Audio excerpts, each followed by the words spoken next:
चिराग जी तो खुद कहते हैं कि मैं शेर का बेटा हूँ, ना मैं टूटूंगा ना मैं ना झुकूंगा। तो फिर ये कटोरा लेकर दे दो राम दिला दो राम का जो परिभाषा बोल रहे हैं बार बार, तो ये क्यों बोल रहे हैं भाई? अकेले लड़ जाओ ना। ये सब देखिए प्रेशर पॉलिटिक्स है। ये ताकत तो है यदि इनके पास, तो लड़ने में क्या भाई? पहलवान क्यों पीछे हट रहा है लड़ने में अकेले? लेकिन अभी हमारे यहाँ कोई वैकेंसी नहीं है। कोई वैकेंसी नहीं है। वैकेंसी क्यों रहेगा? मतलब चिट भी मेरी पट भी मेरी। अभी तो राम का हनुमान तो पहले त्याग दो। देखिए, चिराग पासवान के सांसद अरुण भारती ने एक ट्वीट किया है और ट्वीट में उन्होंने ये दावा किया है कि बिहार में एक उनकी ही पार्टी ऐसी पार्टी है जो 243 सीटों पे चुनाव लड़ सकती है। 2020 में इन्होंने 137 सीटों पे चुनाव लड़ा था, जिसमें ये 6% वोट मिला था। अगर 243 पे चुनाव लड़ते तो लगभग 10% वोट इन्हें मिल सकती थी। कार्यकर्ताओं का सम्मान नहीं हुआ था, मन मुताबिक सीटें नहीं मिली थी, तब 2020 में इस तरीके की स्थिति बनी थी। और 2025 में चुनाव है, इससे पहले एक बार अरुण भारती ने ट्वीट करके यह बताया है कि बिहार में एक ऐसी पार्टी सिर्फ एलजेपीआर ही है जो 243 पे चुनाव लड़ सकती है। अब इसके कई मायने निकाले जा रहे हैं। एक तरफ कहा जा रहा है कि चिराग पासवान अरुण भारती के जरिए जो है वो बीजेपी और जदयू को एक संदेश देना चाहते हैं, तो वहीं अपनी पार्टी को भी जो है वो एक अलग बताना चाहते हैं। इसी मुद्दे पे बात करेंगे। हमारे साथ बात करने के लिए साधु पासवान हैं, जानने का प्रयास करेंगे। साधु जी लगातार चिराग पासवान के सांसद हैं और बहनोई भी हैं, उनके कह रहे हैं कि 243 सीट पे चुनाव लड़ने की हैसियत जो है वो सिर्फ एलजेपीआर को है। ये हैसियत लोकसभा में कहाँ चला जाता है? लोकसभा में भी जरा ताल ठोक देते कि मैं अकेले लड़ूंगा, तब इनकी राजनीतिक औकात मालूम पड़ जाता। लोकसभा में मिलकर लड़ेंगे, और जब विधानसभा की बात होगी तब कहेंगे कि मैं अकेले लड़ूंगा। तो भाई अकेले कौन रोका है? चिराग जी तो खुद कहते हैं कि मैं शेर का बेटा हूँ, ना मैं टूटूंगा ना मैं ना झुकूंगा। तो फिर ये कटोरा लेकर दे दो राम दिला दो राम का जो परिभाषा बोल रहे हैं बार बार, तो ये क्यों बोल रहे हैं भाई? अकेले लड़ जाओ ना। 2020 में आपने लड़ा था, तो इसमें इस बार लड़ने में क्या? अकेले लड़ जाओ। जमानत जब्त हो गई थी, एक सीट मात्र जीते थे, वो भी बाद में उनके विधायक जो है वो कहीं और चले गए। नहीं, वही तो मैं कह रहा हूँ, पिछले बार इनकी राजनीतिक औकात पता चल गया था ना।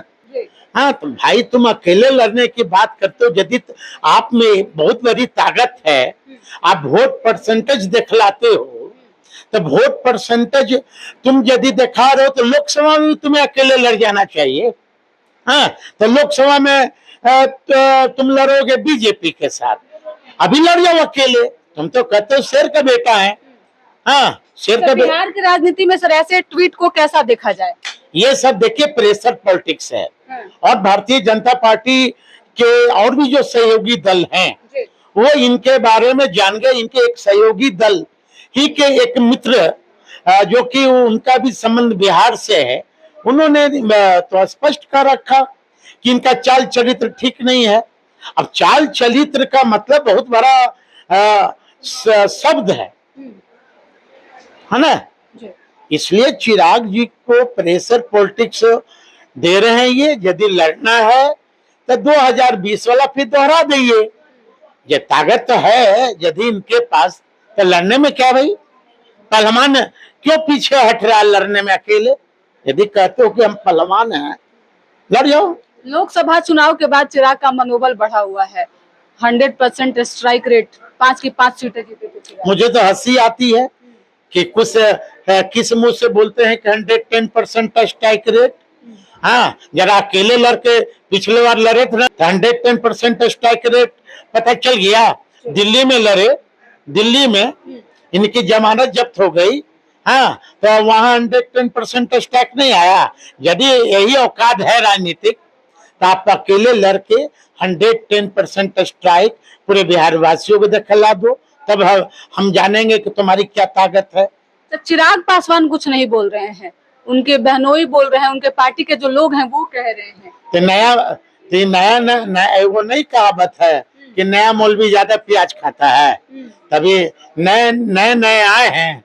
हाँ, अभी फर्स्ट ईयर के स्टूडेंट हैं, तो फर्स्ट ईयर का स्टूडेंट, फर्स्ट ईयर के चिराग जी के बारे में नहीं बोल रहा हूँ, जो बिहार के प्रभारी हैं, जी है ना, वो फर्स्ट ईयर के स्टूडेंट हैं। तो फर्स्ट ईयर का स्टूडेंट जब यूनिवर्सिटी और कॉलेज में जाता है तो देखते ही है ना, है बोलने को कुछ बोलता है कुछ। तो ये अभी फर्स्ट ईयर के स्टूडेंट हैं चिराग जी, इन्हें अभी सिखला अब ये कर रहे हैं। अच्छा सर, 2025 में चुनाव है, अगर चिराग पासवान अकेले लड़ते हैं चुनाव तो जदयू और बीजेपी को इसका क्या नुकसान होगा और आरजेडी को फायदा क्या मिलेगा इसका? देखिए, फायदा नुकसान के लिए कोई राजनीतिक नहीं करता है। हाँ। भले ये जिनका आप नाम ले रहे हैं वो करते होंगे, हम लोग राजनीतिक करते हैं बिहार की युवाओं के लिए, बिहार की महिलाओं के लिए, बिहार के रोजगार के लिए। चिराग अगर आरजेडी में आते हैं तो ये हमारा शीर्ष नेतृत्व फैसला करेंगे, लेकिन अभी हमारे यहाँ कोई वैकेंसी नहीं है। कोई वैकेंसी नहीं है। वैकेंसी क्यों रहेगा, मतलब चिट भी मेरी पट भी मेरी। अभी तो राम का हनुमान तो पहले त्याग दो। हाँ, चलिए, हमारे साथ बात करने के लिए साधु पासवान थे जिनसे बातचीत कर रहे थे। साफ तौर पे इनका कहना है कि चिराग जितना उछल लें, लेकिन 2025 में अगर चुनाव अकेले लड़ते हैं तो बहुत अच्छी बात है, चिराग को अकेले चुनाव लड़ना भी चाहिए। वहीं एक तरफ चिराग पासवान जहां अपने सांसदों से और अपने कार्यकर्ताओं नेताओं से बार बार ये कहवा रहे हैं कि चिराग की पार्टी ऐसी पार्टी है जो अकेले चुनाव लड़ सकती है, तो एक तरह से राजनीति में से ऐसा भी देखा जा रहा है कि बीजेपी और जदयू को चिराग पासवान जो है वो आंख दिखा रहे हैं। वहीं दूसरी तरफ कहीं न कहीं बीजेपी और जदयू की चिंता भी बढ़ी हुई है। अगर चिराग पासवान पार्टी छोड़ते हैं तो जदयू को इसका ज्यादा नुकसान झेलना पड़ सकता है। 2020 के चुनाव की तरह इसका नुकसान हो सकता है। फिलहाल इस खबर में इतना ही। धन्यवाद।